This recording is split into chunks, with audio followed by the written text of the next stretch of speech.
You know, in the whole epic saga of China's three kingdoms, an era just packed with legendary warriors and brilliant strategists, there's one general who really stands out. And it's not because he was the strongest or the smartest right from the get-go. No, it's because he basically lived two completely different lives in one.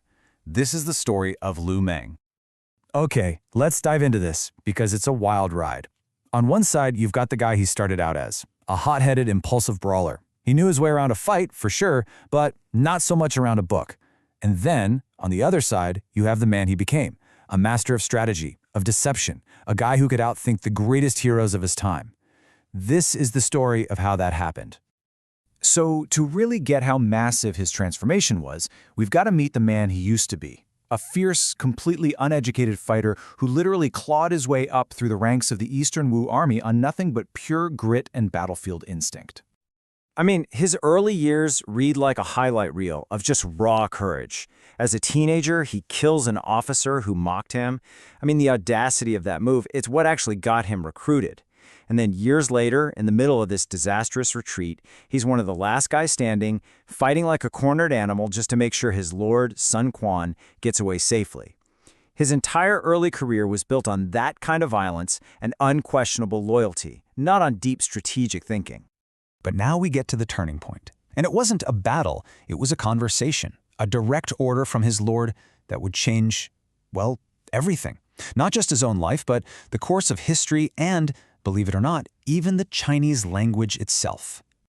Right, so Sun Quan, his lord, saw something more in him than just a loyal bruiser. He basically told Lü Meng, look, to be a real commander, being brave isn't enough. You have to study. You need to learn. And unlike a lot of other rough-and-tumble types who would have ignored that, Lü Meng took it to heart. He showed this incredible diligence, throwing himself into learning with the same passion he used to reserve for fighting. At first, though, his more, let's say, refined colleagues, they weren't buying it. The chief strategist, a guy named Ruxu, just saw him as this, the A Mong from Wu. It was basically a nickname that meant that simple musclehead from Wu. It really stuck with him, this image of his past. But then came the moment everything changed. Ruxu drops by for a visit, probably expecting some simple small talk. Instead, Lü Meng starts laying out these incredibly complex and sophisticated strategic plans. Ruxu was just floored, absolutely stunned. His whole idea of who this guy was just shattered right there in that moment. And this is so cool. Lü Meng's transformation was so total, so profound, that it created this phrase, an idiom that's still used in Chinese today, to rub one's eyes and see anew. It's the perfect way to describe someone who's grown so much that you literally have to reevaluate everything you thought you knew about them. So the brawler had become a scholar. Now for the big question. How was this new scholar general going to put his intellect to the ultimate test? Well, the target was the vital Jing Province, and it was held by none other than the legendary god of war himself, Guan Yu. His plan to take the province? It wasn't a battle, it was a masterpiece of deception, carried out in three perfect phases. First, the trick. Lü Meng pretends to be critically ill and recommends some young, unknown guy to take his place, who then writes these super flattering letters to Guan Yu. This played right into Guan Yu's famous arrogance. Second, the invasion. With Guan Yu's guard totally down, Lü Meng's best soldiers, disguised as merchants, just sail right up the river and take his watchtowers before anyone can even sound an alarm. And then third, the consolidation. In this third part, this might have been the most brilliant move of all. He knew he had to win over the local people.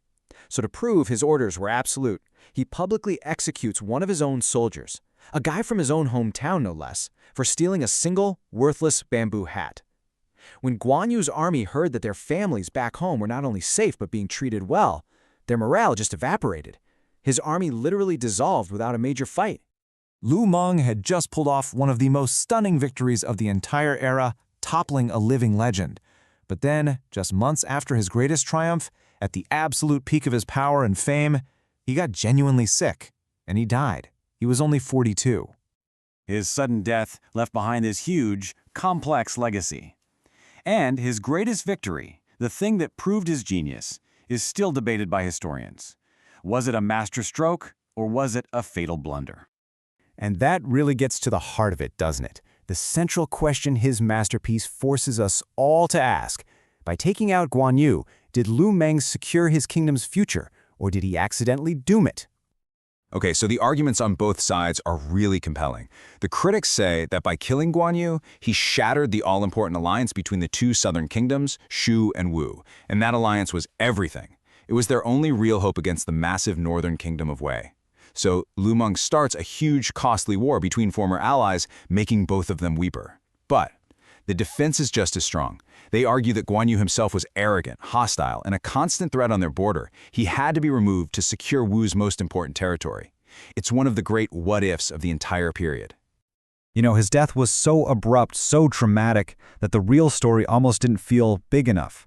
So the famous novel, Romance of the Three Kingdoms, came up with a more supernatural ending. In that version, at his own victory party, Lü Meng is possessed by Guan Yu's vengeful ghost and dies violently right there on the spot. It's this mythic, karmic justice that has cemented his image in pop culture forever. So here's the bottom line. We're left with a man who totally remade his own mind, who achieved a flawless, brilliant military victory, but whose triumph might have come at way too high a price. And it leaves us with one final, very complicated question. How do you judge a victory that saves your kingdom but breaks the alliance you needed to survive?